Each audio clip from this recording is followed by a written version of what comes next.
So can be divided into 4 types. 4 type में divide है. Hypovolemic, सो hypovolemic मतलब fluid की कमी हो जाना. Caused by the loss of blood volume such as through bleeding or profound dehydration. ठीक है, पानी की कमी, फ्लूइड की कमी तो हो नहीं, साथ ही साथ पेशेंट को कहीं चोट लग गई, गिर गया है, तो ब्लड लॉस की वजह से पेशेंट को क्या हो रहा है, पेशेंट की बॉडी में फ्लूइड की कमी हो रही है, दैट इज हाइपोवोलेमिक. सो उसकी कमी से पेशेंट सो कोमा में चला गया. पानी की कमी से, ब्लड की कमी से पेशेंट कोमा में चला गया.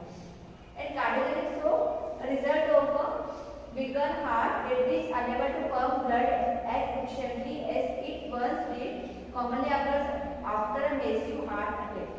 पेशेंट का जो हार्ट है unable to pump means patient का हार्ट पंपिंग नहीं कर पा रहा है. क्यों नहीं पंपिंग कर पा रहा है?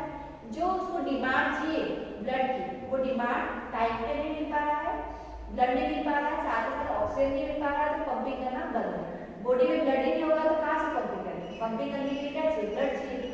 तो पेशेंट नहीं मिल पाएगा तो क्या होगा, उस कंडीशन में पेशेंट कार्डियोजेनिक शॉक में जाता है. ठीक है, हार्ट पंपिंग नहीं कर पाएगा तो पेशेंट कोमा में चला जाएगा और फिर हार्ट अटैक आ जाएगा. डिस्ट्रीब्यूटिव हार्ट अटैक क्यों होता है? इसी कारण से होता है कि पेशेंट की जो हार्ट पंपिंग नहीं कर पाता है, हार्ट अटैक आ जाता है, तो गिर जाता है patient. Next is distributive shock, result of a lack of distribution of blood to the organ. Patient की जितने भी ऑर्गन से इंटरनल ऑर्गन वहां पे ब्लड नहीं मिल पाता. Obstructive shock results from an obstruction to blood flow in site other than the heart. Obstruction means जहाँ पे ब्लड फ्लो होना चाहिए, जहाँ पे वहाँ पे क्या हो गया है, कोई तरीके से ऑब्स्ट्रक्शन हो गया है. ठीक है, आगे ब्लड जा ही नहीं रहा है. आप दोनों पाइप होगा आपके घर में, अगर बीच में कुछ क्या है फंसा हुआ है चीज तो पानी आगे जाएगा नहीं जाएगा. वैसे आपकी जो आर्टरीज वेन होती है वहाँ पे क्या होगा, अगर बीच में क्लोट हो गया तो क्या होगा, ब्लड मूव ऑन नहीं हो पाएगा, आगे नहीं जा पाएगा. इसके कारण से दूसरे ऑर्गन को भी टाइम पे ब्लड नहीं मिल पाएगा. ठीक है, ठीक है. ट्रीटमेंट क्या करेंगे? प्रोनाउंस स्टेज क्लीन पोजीशन की छोड़ दो, इनको समझ में नहीं आएगा, ये इसको बीच में पढ़ना है.